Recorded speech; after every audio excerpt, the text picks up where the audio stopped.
안녕하세요. 김태훈의 현명한 투자자 방송 시작하겠습니다. 오늘은 3일제약에 대해 좀 말씀을 드리겠는데요. 장중에 3일제약에 대해 좀 긍정적인 내용의 뉴스가 나왔을 때 주가가 급등을 했었습니다. 그랬다가 장 종료 시에는 오히려 마이너스가 나면서 끝이 났죠. 호재성 재료가 나왔는데도 불구하고 이러한 그 주가 흐름을 보인 것은 이 호재성 재료의 그 주가가 단기적으로 급등했을 때 대기하고 있던 물량이 크게 쏟아졌다는 얘기입니다. 이 삼일제약은 기본적으로 이 브루펜이라는 해열 진통제를 갖고 유명해진 회사죠. 이 해열 진통제를 애가 어릴 때 많이 사용해 봤기 때문에 남성 아빠들도 이 이름은 알고 계실 겁니다. 그만큼 TV에서 많이 광고도 했고, 이 브루펜 시럽이라는 이 해열 진통제로 유명해졌고, 또 다른 한편으로는 이 안과 질환에 대한 다양한 뭐 안구 건조증이나 인공누액이나 녹내장 같은 이런 그 안과 질환에 대한 다양한 치료제를 개발하고 있고 좀 제조하고 있는 회사로 유명하지요. 그리고 이 회사는 실제로 이러한 약품들을 많이 유통을 하고 있습니다. 그러면서 거기에서 매출을 실제로 발생시키고 있고요. 그리고 현재 이 회사가 그 신약으로 개발하고 있는 이쪽도 이제 안구 건조증 같은 약이 지금 이미 발매가 개량 신약으로 그 개발이 돼서 개량 복합 제약으로 만들어져서 이 안구 건조 치료제로 사용이 되고 있습니다. 그리고 지금 현재 매출액도 지금 상반기 실적 한 940억 정도 매출이 발생한 상태고요. 그다음에 영업이익도 한 50억 정도 안정적으로 발생하고 있지만 올해 같은 경우는 금융비용이 78억이 발생하면서 이 그러니까 영업이익을 대부분 다 갉아먹고 적자를 만들어 버리고 말았습니다. 재무적으로 관리가 좀 안 되고 있는 회사죠. 이게 이렇게 된 게 이제 제 3세 경영자로 넘어가면서 회사가 좀 분위기가 좀 그런 어수선한 모습입니다. 특히나 베트남에 공장을 짓고 새로 이제 신규 사업을 벌인다는 게 전반적으로 회사 내부에도 그렇고 이 회사에 대해서 투자자들이 색안경을 끼고 보게 만드는 그런 요인들을 가져오고 있습니다. 지금 회사 최대주는 허승범 회장인데요. 이게 11.19%고 일가족들이 갖고 있는 게 37.46%로 경영권은 안정되어 있는 걸로 알려져 있습니다. 그래서 실적이 좋아지면 자사 취득이나 소각을 할 수도 있는, 그리고 고배당을 줄 수 있는 그런 회사로 알려져 있지만 지금 상황 봐서는 배당하기 좀 어려울 것 같다는 생각이 좀 들기도 하고요. 지금 하지만 최근 들어 주가가 많이 하락하면서 이게 이제 수성자산운용에서 8.21%를 확보하고 있다고 이번에 새로 공시를 했습니다.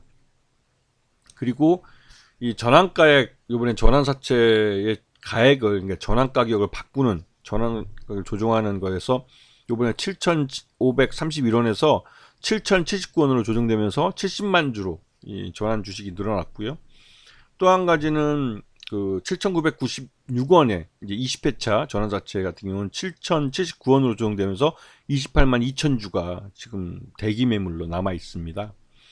그리고 최근 들어서 이 회사는 그 3세 경영진의 배임 횡령 뉴스도 나오고, 또 베트남 공장이 지금 한참 짓고 있는데 거기서 이제 잔금이 제대로 지급이 안 됐다고 해서 베트남 건설사와 소송이 붙었다고 합니다. 그래서 그런 부분 때문에도 회사 경영에 대해서 외부에서 좀 이상한 그 색안경을 끼고 보시는 분들이 많고, 특히나 이제 최대주이자 경영권을 갖고 있는 그 회장이 배임 횡령 혐의를 받고 있다는 게 이 회사에 대한 불신을 가져다주는 이유가 되고 있죠.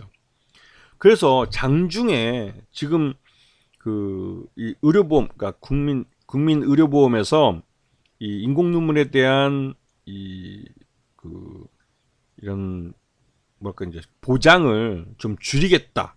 이게 이제 그 렌즈를 끼므로 해서 발생하는, 즉 그 환자 스스로가 환자라기보다는 그 돈을 내는, 그러니까 의료보험의 커버를 받고 있는 국민이 이 자기 개인의 멋이나 이런 것 때문에도, 아니면 안과 보정을 위해서 렌즈를 끼다가 발생하는 인공 눈물이 필요한 상황, 이런 상황에서 인공 눈물에 대해서 의료보험을 계속 지급해 주다 보니까 이게 이제 천정지부로 많이 늘어난다.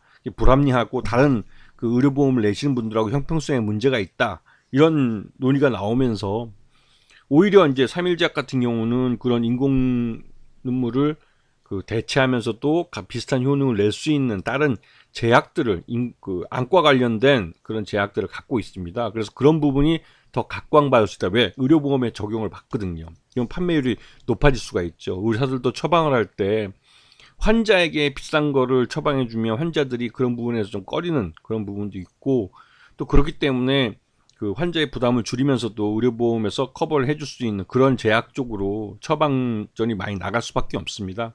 그러다 보면 당연히 이제 삼일제약에 갖고 있는 안과 질환제들이 많이 판매가 되죠. 이런 호재성 재료가 나오면서 주가가 장중에 이렇게 많이 올랐습니다. 한 10몇 프로 정도 급등을 했었는데요. 그 이후에 이 물량이 지금 여기 보면 거래량을 보시면 아시겠지만 거래량이 엄청나게 늘었습니다. 이런 호재성 재료가 나와서 주가가 급등했을 때 이 급등했던 이 가격대 여기서 물량이 쏟아져 나왔다는 소리죠. 네. 그러면서 주가는 여기서 끝났습니다. 오히려 그 호재성 재료가 나오기 전보다도 더 밑으로 내가 떨어졌죠.